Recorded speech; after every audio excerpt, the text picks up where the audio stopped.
It was a cold, rainy evening on a narrow street lined with old buildings and dim yellow street lights. People hurried past with umbrellas, barely looking at anyone else. But in the middle of that busy sidewalk, a young woman named Lena stood at her small outdoor food cart, serving hot soup to anyone who needed it. She wore a simple yellow t-shirt under a faded orange apron. And despite the rain dripping from her hair and clothes, she kept a warm smile on her face. As she ladled soup into a bowl, she noticed an older man struggling at the far end of the street. He sat in a broken wheelchair.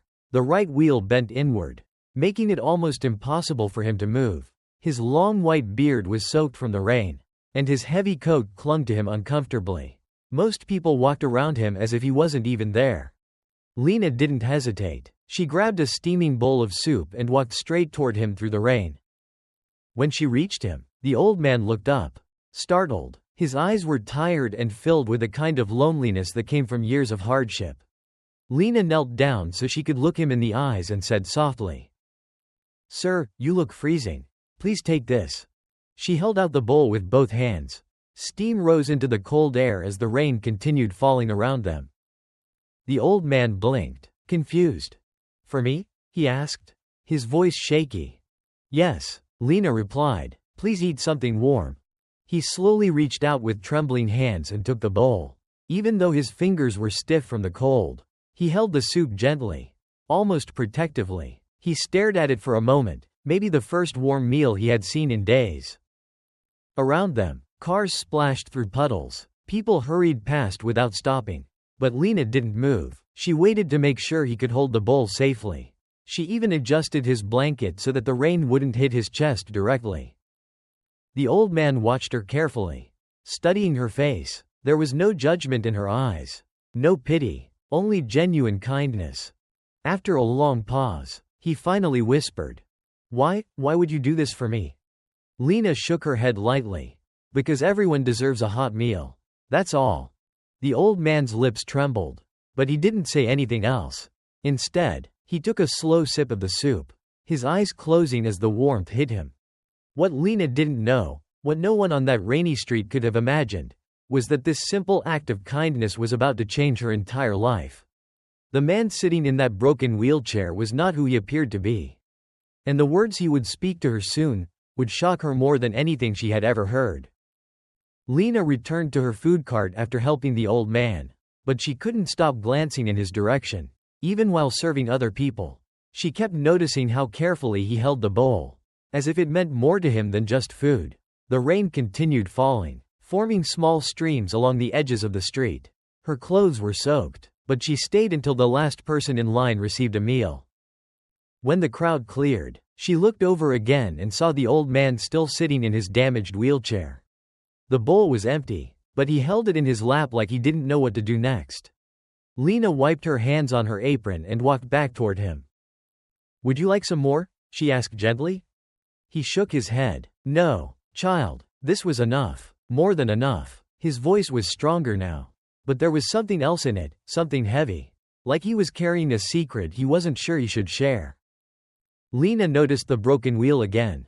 It dragged unevenly across the wet ground, making even the smallest movement difficult. Without saying anything, she bent down and examined it. "This wheel is completely bent," she said. "You won't get far like this." The old man sighed. "It's been giving me trouble for months. But repairs cost money I don't have." Lena straightened up and brushed the rainwater from her forehead. "I can try to fix it for you. My dad taught me basic repair work before he passed." She paused for a moment, then added quietly, "I'm not promising it'll be perfect. But at least you won't be stuck." The old man stared at her, surprised. "You've already done more than enough. Feeding me, talking to me. You don't need to fix my chair too." Lena shook her head. "It's okay. Really, I don't like seeing people struggle." She went back to her cart, grabbed a small toolbox she used for her equipment, and returned to him. The rain had slowed to a light drizzle, and the street was quieter now.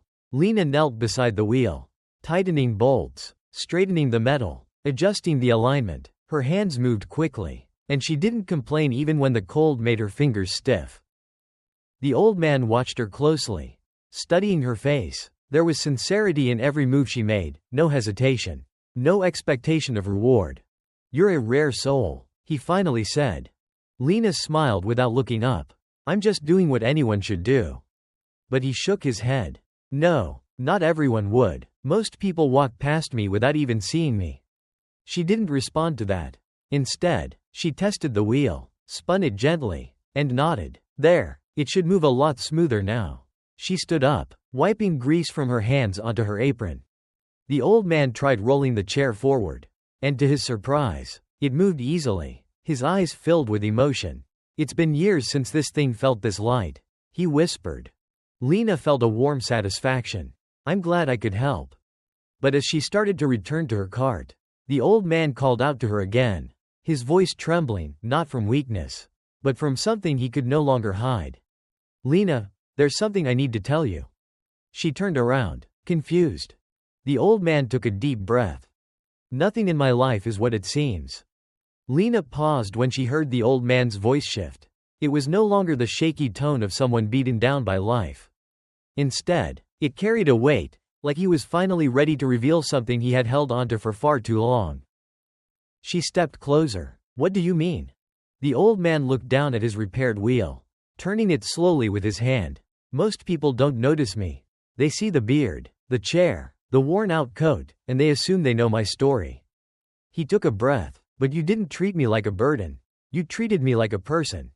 Lena didn't answer right away. She wasn't sure what he was trying to say, but she could tell it mattered to him. After a long moment, he continued, "It's rare to meet someone who gives without expecting anything back. I've traveled across many cities these past years. And kindness like yours, it's not easy to find." Lena offered a gentle smile. "Kindness shouldn't be rare." He lifted his eyes to hers. They were clearer now, steady, almost sharp, completely different from the defeated gaze she first saw when she handed him the soup. "That's exactly why I need to tell you the truth," he said quietly. Lena felt the rain cooling on her shoulders. But she didn't move, she waited. "My name isn't just William," he said, "and I'm not just a homeless man in a broken chair." Lena frowned slightly. "What do you mean?" The old man hesitated, as if choosing his words carefully. "I lost myself for a while. Grief can do that. Losing family, losing purpose. It can make even the richest man forget who he used to be." Lena's eyes widened a little. She didn't interrupt. He continued, "Years ago, I built companies. Real ones. Ones that changed industries. I had more money than I knew what to do with. But after my wife passed, everything stopped mattering. I disappeared from the world I built. I walked away." Lena stared at him, unsure if she was hearing correctly. "Are you saying you're wealthy?" He gave a tired smile, one that held both sorrow and truth. "More than wealthy. But wealth doesn't mean much when you don't have a reason to use it." Lena looked at him with a mixture of shock and sympathy. The rain around them had finally eased, leaving only the sound of distant traffic. She didn't speak, letting him continue. "Today," he said softly, "you reminded me what compassion feels like. You fixed my chair. You looked at me like a human being. Not a street problem." He paused, then added, "I haven't felt that in years." Lena swallowed, still processing his words. The old man tightened his grip on the armrest and looked directly at her. "And because of that, I want to know more about you. Your life, your struggles, your dreams." Lena took a step back, overwhelmed. "Why me?" "Because kindness deserves to be recognized," he said, "and maybe it's time for me to stop hiding." Lena didn't know how to respond at first. The rain had finally stopped, leaving the pavement glistening under the streetlights. She stood there, confused, trying to understand how the man in front of her, who looked like he had been living on the streets for years, could possibly be someone who once built companies and handled fortunes. She took a slow breath. "If everything you're saying is true, why are you here? Why choose to live like this?" The old man rested his hands on the wheels of his chair. "Because after my wife died, none of it mattered anymore. The money, the meetings, the properties, they all felt meaningless. I needed distance. I needed to feel something real again." Lena listened quietly. She could see the pain in his eyes, not the physical exhaustion of homelessness, but something deeper, like a wound time never healed. He continued, "I walked away from everything. No assistance, No security. No board members. I left my estate and let people assume I disappeared. I didn't care what they thought. I simply drifted. And ended up here? Lena asked softly. He nodded. This city was the last place my wife and I visited together. I thought maybe being here would help me remember who I used to be. But instead, it reminded me of how empty life felt without her. Lena's expression softened. I'm sorry. Losing someone you love, it changes everything. The old man's voice grew even gentler. Yes, but today, you reminded me that there is still good left in this world. That there are still people who care. Lena glanced back at her small cart. The pots were empty now. And the street was growing quiet. I didn't do anything special, she said. I just gave you a meal. You gave me more than that, he replied. You gave me dignity. And you fixed my chair without hesitation. That kind of kindness is rare. He took a breath as if preparing himself for a decision. Lena, I would like to meet you again tomorrow. Not here on the street. Somewhere comfortable. I want to talk more, properly this time. Lena hesitated. She wasn't afraid, but she was cautious. What for? To understand your life, he said, because something tells me you've been carrying burdens no one else sees. And if I can help lighten them, I will. His sincerity caught her off guard. She wasn't used to strangers offering help, especially not someone claiming to be a billionaire. I'm not sure what to say, she admitted. You don't have to decide now, he replied gently. Just think about it. Come find me at the same place tomorrow evening, if you choose to. Lena looked at him, then at the newly repaired wheel turning smoothly under his touch. For the first time that night, she realized his story might be real, or at least, far more complicated than she imagined. Lena spent the rest of the night thinking about what William had told her. She tried to focus on cleaning her food cart, organizing supplies, and counting what little money she earned that evening. But her mind kept drifting back to him. Everything he said sounded unbelievable.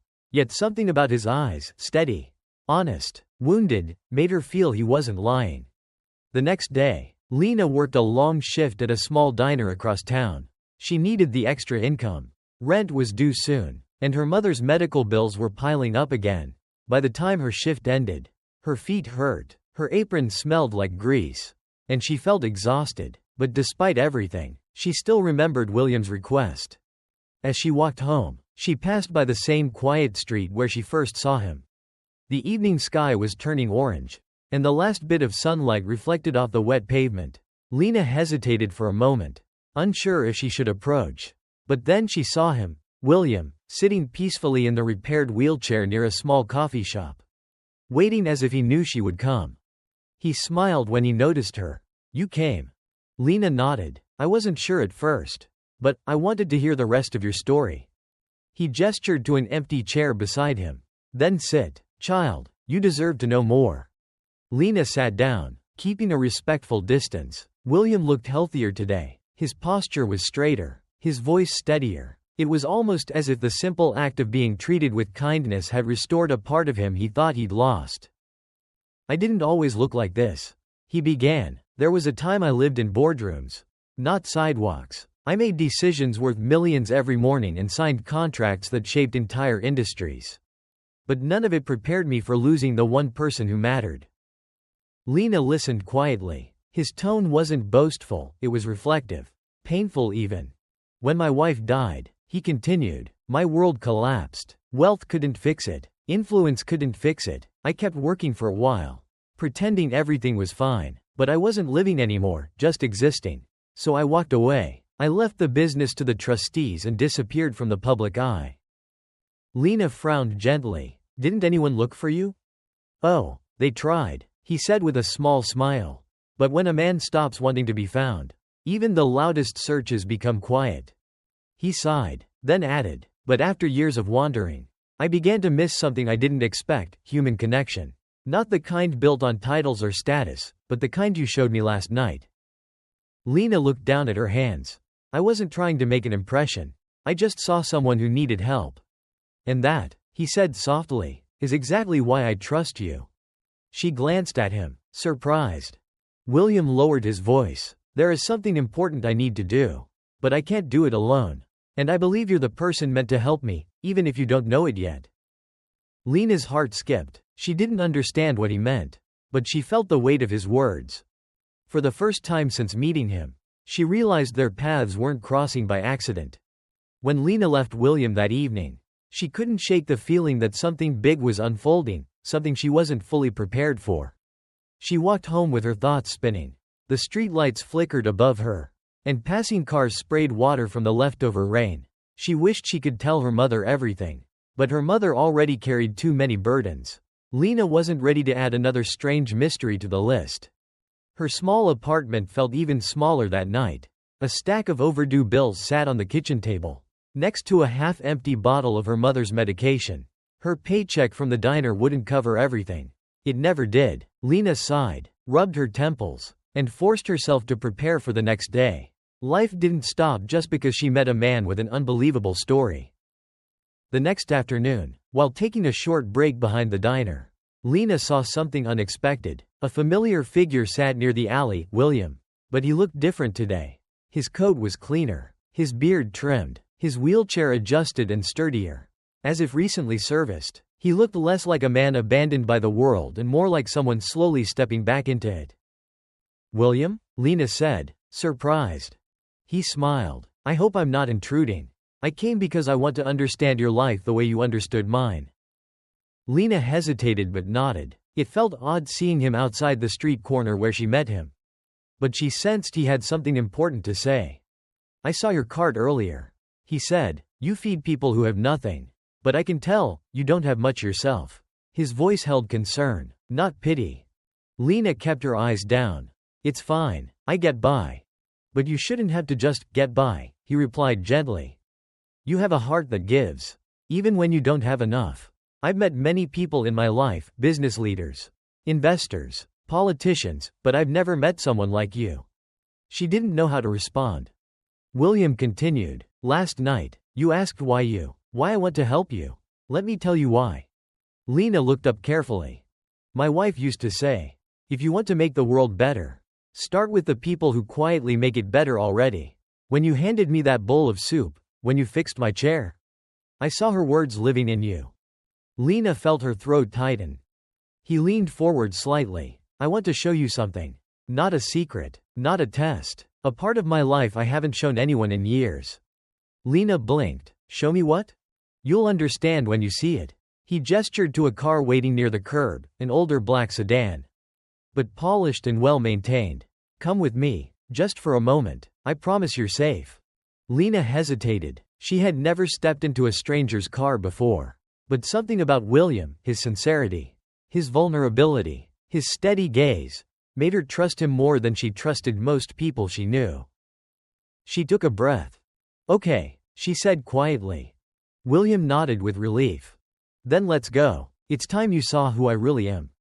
Lena stepped into the backseat of the black sedan, still unsure if she was making the right decision. The car was old but spotless inside, with seats that had clearly been cared for, nothing like the image of someone living on the streets. William settled into the seat beside her, and the driver, a quiet man in his 60s, nodded respectfully before pulling away from the curb. As they drove, the scenery began to change. The narrow, worn streets near the diner gradually gave way to wider roads lined with clean sidewalks and tall trees. Traffic grew lighter, homes grew larger, and eventually, the city noise faded into a calm silence. Lena watched the transition through the window, confusion slowly turning into disbelief. "Where are we going?" she finally asked. William looked at her warmly. "Just a place I haven't visited in a long time. A place that used to feel like home." The car turned onto a private road she had never noticed before, one hidden behind tall hedges. At the end of the road stood a large iron gate, and before Lena could process what she was seeing, the gate opened automatically, as if recognizing the vehicle. Her breath caught. Beyond the entrance was a long driveway that curved through a perfectly manicured garden. Fountains glowed under soft lighting. A stone mansion, large, elegant, impossibly expensive, sat at the end of the path. Lena stared with wide eyes. This can't be where you live." William gave a small, bittersweet smile. "I lived here once, before everything fell apart." The car stopped. The driver stepped out to open their doors. Lena's legs felt weak as she followed William up the steps. The front doors opened, and a housekeeper greeted them with a gentle bow. "Welcome home, Mr. Whitfield," she said softly. Lena froze. That wasn't the name he gave her. William turned to her. "Lena, my real name is William Whitfield." The name hit her hard. She knew it. Everyone did. Whitfield Industries, the tech innovation giant, the philanthropy projects, the man who vanished from the public eye years ago. "You're," Lena began. He nodded slowly. "Yes, the same man, but I haven't felt like him for a long time." They entered the mansion. The interior was warm, filled with elegant furniture, artwork, and large windows overlooking a quiet garden. Nothing about this place fit the image of the man she met on the street. William guided her to a sitting room. "I wanted you to see this," he said, "not to impress you, but because you deserve the truth." Lena tried to steady her breathing. "Why me, though? Why show me all of this?" William met her eyes, his expression sincere. "Because you're the first person in years who treated me like a human being. Not a headline. And because I believe you are someone my wife would have trusted." Lena swallowed hard. The weight of his words settled into the room. For the first time, she realized the full truth. The homeless man she fed was not just lost. He was a billionaire trying to find himself again. Lena followed William deeper into the mansion, still trying to understand everything she had just learned. The hallways were wide and bright, lined with framed photographs from decades of charity events, business awards, and public appearances. In every photo, William looked confident and polished, nothing like the fragile man she met on the street. The contrast was overwhelming. He led her into a private study where a long wooden table stood in the center of the room. Papers, folders, and a laptop were neatly arranged, as if someone had been preparing for an important meeting. A tall man in a tailored suit stepped forward and nodded politely. "Mr. Whitfield," he said, "your documents are ready, and this must be Miss Lena." Lena stiffened. She had never been addressed so formally in her life. "This is Daniel," William explained. "He's been my attorney for over 20 years. One of the few people I still trust." Daniel offered a reassuring smile. "Mr. Whitfield told me a great deal about you. It's an honor." Lena felt her cheeks warm. I don't understand why I'm here." William motioned for her to sit. "Because it's time I returned to who I was. And you were a part of that decision." Lena sat slowly, unsure what that meant. Daniel opened a folder and slid several documents toward William, who didn't look at them yet. Instead, he focused entirely on Lena. "You fed me when you had nothing to spare," he said. "You fixed my chair when no one else would stop. You showed compassion without knowing who I was or what I could offer in return." He paused, letting the words settle. "And because of that, I want to help you the way you helped me." Lena's voice dropped to a whisper. "Help me? How?" William gently pushed a separate, smaller folder toward her. "By giving you opportunities you've never had. Education, stability, and the chance to build the life you deserve." Lena didn't open the folder. Her hands hovered over it, trembling slightly. "I know you're struggling," William said softly. "I've seen the long hours you work. I've seen the stress weighing on you. You remind me of my wife. She never walked past someone in need. You are the same kind of heart." Daniel nodded. "Mr. Whitfield has prepared full financial sponsorship for you. College tuition if you want it. A business grant if you choose to expand your food cart. Medical assistance for your mother. All legally arranged and ready." Lena's breath caught. It felt unreal, too big, too generous, too sudden. "I can't accept something like this," she said shakily. William leaned slightly forward. "You can, because you earned it, not with money, but with humanity." Silence filled the room. Then slowly, Lena opened the folder. Inside were neatly arranged documents, approval forms, scholarship letters, and financial support plans already drafted in her name. "This is your chance," William said gently. "A chance I once had. A chance I want you to have too." Lena's eyes filled with emotion. She had never imagined that a single act of kindness could lead her into a room like this, with people who believed in her more than she believed in herself. Lena sat in silence, staring at the documents spread before her. Even though she had opened the folder, the words still felt unreal. Scholarship approvals, financial support, medical funding, a business grant. all with her name printed neatly at the top. She had never seen anything like it in her life. "I don't understand," she said softly. "Why would you go this far for me? We barely know each other." William rested his hands together, his expression sincere. "Sometimes it doesn't take years to know someone's heart. I spent decades surrounded by people who only cared about my wealth. You cared about me when you thought I had nothing." Lena lowered her gaze. "But helping someone is just the right thing to do. And that," he replied, "is exactly why you deserve this." Daniel, who had been reviewing additional papers, added calmly, "Miss Lena, everything here is structured legally. You're not obligated to accept anything. But if you do, it will change the trajectory of your life. Permanently." Lena took a deep breath. Her fingers brushed the edge of a scholarship letter. "This is so much. I don't even know where I would begin." "We will guide you," William said. "You won't be alone." For a moment, Lena imagined what it would be like to finally study without worrying about bills, to have time to care for her mother, to not work 2 jobs just to survive. The thought alone made her eyes sting. "What about my mom?" Lena whispered. "She's been sick for so long. I'm scared things will get worse." William nodded gently. "That's why I included her in the plan. Medical support, home assistance, everything she needs. I don't want to just help you. I want to help the person who raised you to be who you are." Lena pressed her lips together, overwhelmed. Daniel then placed a second folder in front of her. "These pages outline a business development grant. If you choose not to study full-time, Mr. Whitfield is willing to help you expand your food cart into a fully functioning community kitchen. A place where you can serve others the way you already do." Lena's head snapped up. "A real kitchen? For people who can't afford food?" William smiled. "A place built from your heart. Not mine." The idea hit her deeply. She had dreamed of something like that, but she never had the means to make it happen. Lena finally spoke, her voice trembling. "I don't know what to say. I've never been offered anything like this." "You don't have to say anything yet," William replied. "Just know this.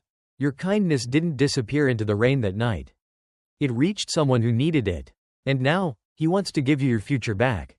Slowly, Lena closed the folders and held them against her chest, as if afraid the moment would vanish. She realized this wasn't charity. It was recognition. It was a second chance. And it was hers, if she was brave enough to accept it. Lena left the mansion that evening with the folders held tightly against her chest. The black sedan drove her back to her neighborhood, where the streets were familiar and worn, a stark contrast to everything she had just seen. When she stepped inside her apartment, her mother looked up from the kitchen table, tired but smiling. "You're home late," her mother said gently. Lena sat down beside her and placed the folders on the table. "Mom, something happened today. Something big." Her mother frowned with concern, but Lena opened the first folder before she could say anything else. Scholarship documents, approval letters, medical support forms, her mother's name printed on assistant's paperwork. Slowly, her mother's hand rose to her mouth as tears filled her eyes. "Lena, what is all this?" she whispered. "It's real, Mom," Lena said softly. "A man I helped, he wasn't who I thought he was. He's someone powerful, someone with resources, and he wants to help us." She paused. "He wants to help me build a future." Her mother wiped her face, overwhelmed. "But why you?" Lena repeated the same words William had told her. "Because sometimes kindness finds its way back." For the first time in a long time, Lena saw a spark of relief in her mother's expression, a glimpse of hope that had been missing for years. Over the next several weeks, everything began to change. William met with Lena frequently, guiding her through the scholarship process, arranging medical care for her mother, and reviewing plans for her future kitchen project. He never pushed her, never pressured her, he simply supported her, step by step, the way someone should when they genuinely want to see another person rise. Months later, on a bright spring morning, Lena stood in front of a brand new community kitchen. Its sign read, "Lena's Table, a place for everyone." Families gathered outside, volunteers prepared meals, the smell of warm soup and fresh bread filled the air. And standing beside her was William, no longer in his worn coat, but in a clean suit, his beard neatly trimmed, his posture strong again. He looked like the man the world once knew, but more human than he had ever been. You did this, Lena said, looking up at him. No, William replied quietly. You did. I just helped clear the path. She smiled, realizing he meant every word. As the doors opened and the first guest stepped inside, Lena felt something she had never felt before: security, purpose, and a future she could finally see. A single bowl of soup had changed 2 lives. One regained his identity. The other discovered her destiny. And together, they proved that even the smallest act of kindness can open doors no one ever expected.